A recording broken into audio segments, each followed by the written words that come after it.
Good morning. It is Thoughtful Thursday, and I am Charmaine Gregory. I wanted to share with you just something that I looked up recently. If you hear my chirps in the background, it's because I'm in the basement, and half of the basement is my gym, and then the other half is actually their play area. So they have all their Legos and everything, and they're over there building and having a great time doing non-structured learning. So that's pretty cool for them.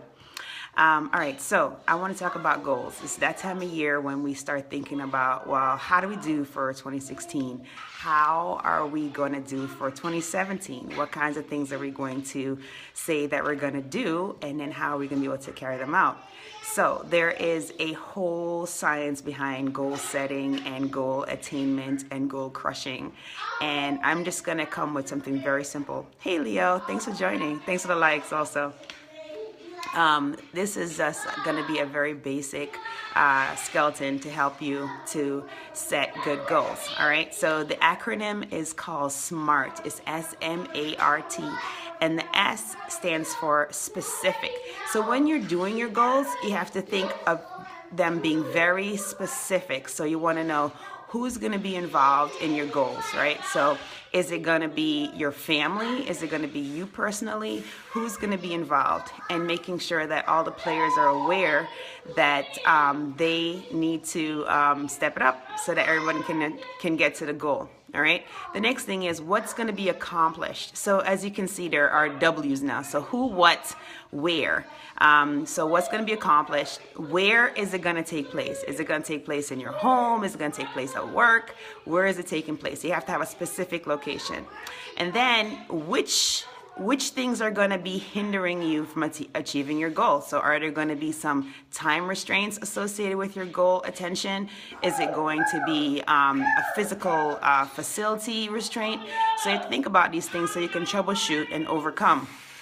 And then your when is the time frame. So if you're saying something like, I am going to get certification and I'm going to get it by April so that I can do the next task and advance in my job, then you have a when. So you have a specific time frame.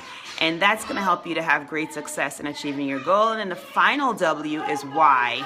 So what is the benefit of actually going after this goal? What is the benefit of achieving this goal? And also, what is your reason? So what is your internal why?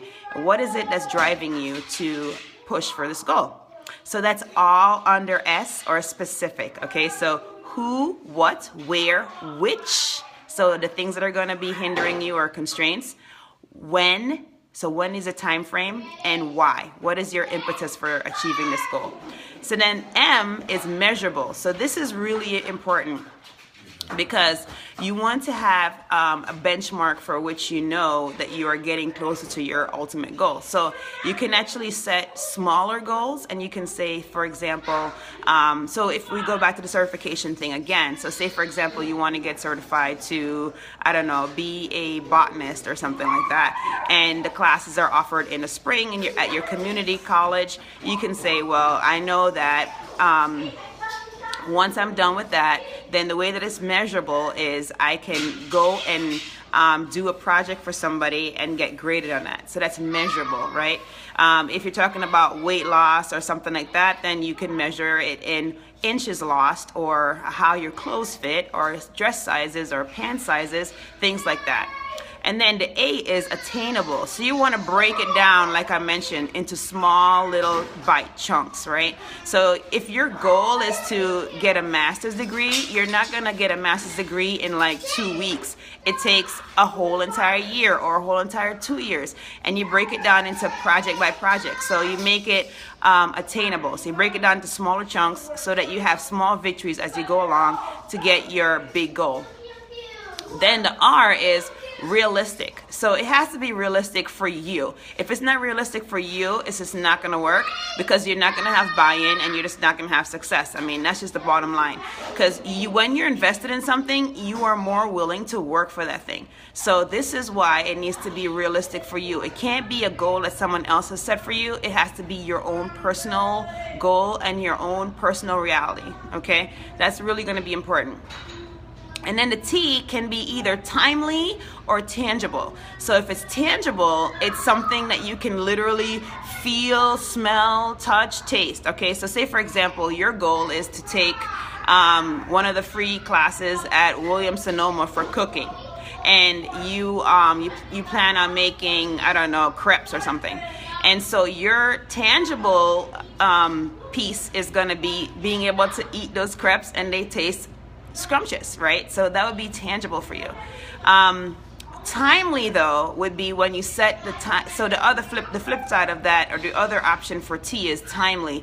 So if for example you did set your goal for being accomplished by December of 2017, so you know that by December of 2017 you need to have met all those incremental points and gotten to the big goal. So timely. So remember, so in order for you to be successful at crushing your goals in 2017, you need to have SMART goals. So specific, measurable, attainable, realistic, timely, or tangible goals. And if you sit down to do your resolutions with these items in mind, you are going to crush every single last goal that you set up for the year.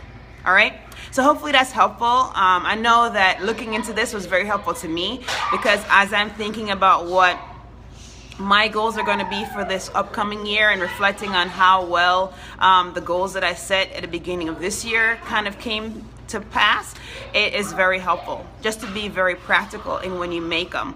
And if it turns out that you only end up having 2 goals for the year, that's actually way better than having 10 and never making any of them, because the statistics are out there that we tend not to carry out on our New Year's resolutions. We just don't, right? There you have it. I'm sorry about all the noise that my children are making as I'm trying to give this video. But I hope that you all have an amazing day, and take care. Be strong, be brave, and unleash your greatness.